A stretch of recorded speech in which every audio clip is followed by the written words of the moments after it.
Bienvenue!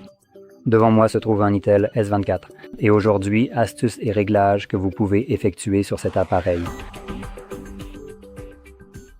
Pour commencer, ouvrons nos paramètres. À partir d'ici, nous pouvons commencer par aller dans la section Personnalisation des paramètres, qui propose de nombreuses options pour personnaliser l'apparence et la sensation de l'appareil.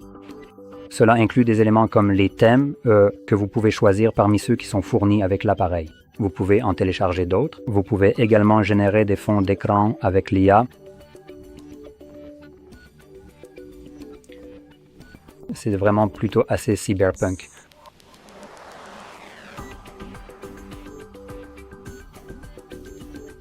Apparemment, nous sommes limités quant au nombre de fonds d'écran que nous pouvons générer par jour, des fonctionnalités fantastiques. Bref, ici, on peut simplement lui donner quelques paramètres, je suppose. Oui, voilà, et nous pouvons générer...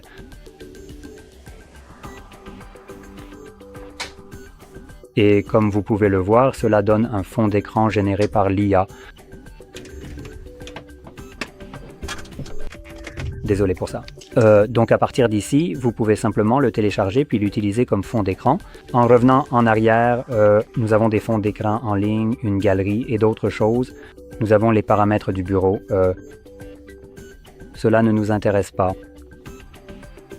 Maintenant, ceci est une section où vous pouvez créer vos propres thèmes si vous le souhaitez et je dirais que c'est important ici. En revenant, l'affichage et la luminosité et ici, nous avons le mode clair et le mode sombre. Ce sont les interrupteurs permanents. Vous avez également le programme juste en dessous qui vous permet de le configurer pour que l'appareil passe automatiquement du mode clair au mode sombre en fonction de l'heure de la journée ou d'un horaire personnalisé. En descendant un peu plus bas, nous avons des éléments comme le taux de rafraîchissement de l'écran juste ici et nous avons deux options, 90, 60 et le changement automatique du taux de rafraîchissement.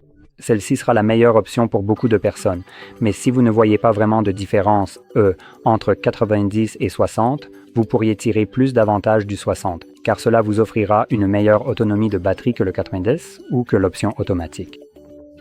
Il n'y a aucune raison d'utiliser le mode 90 réel car il fait fonctionner l'écran en permanence à ce taux de rafraîchissement, tandis que le mode automatique alterne entre 60 et 90 en même temps et choisit simplement celui qui est le plus adapté pour vous à ce moment-là.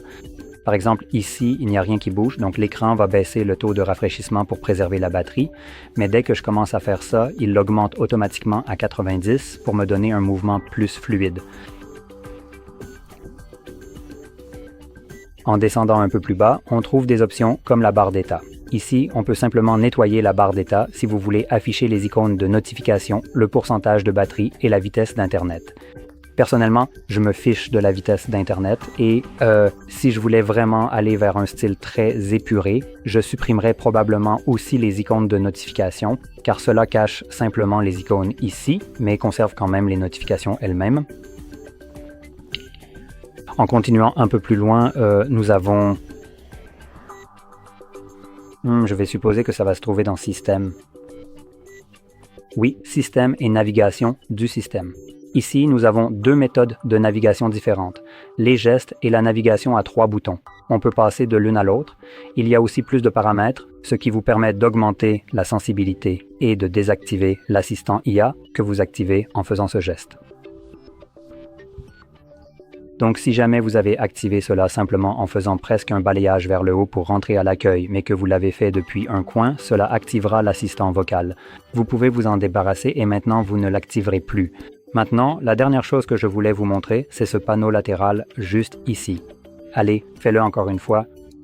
Et cela vous permet d'accéder au panneau latéral. Vous pouvez l'obtenir en utilisant n'importe quelle application car il est visible presque en permanence sur chaque appli et à partir de là, vous pouvez simplement prendre des applications et devriez pouvoir les ouvrir en écran partagé.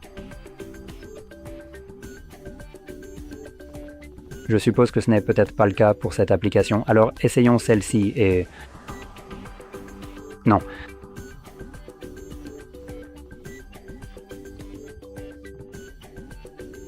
Voilà. Certaines applications fournies avec l'appareil ne prennent pas en charge la fonctionnalité d'écran partagé, mais YouTube et Chrome, oui. Une fois que vous trouvez des applications qui prennent réellement en charge l'écran partagé, on peut les lancer rapidement.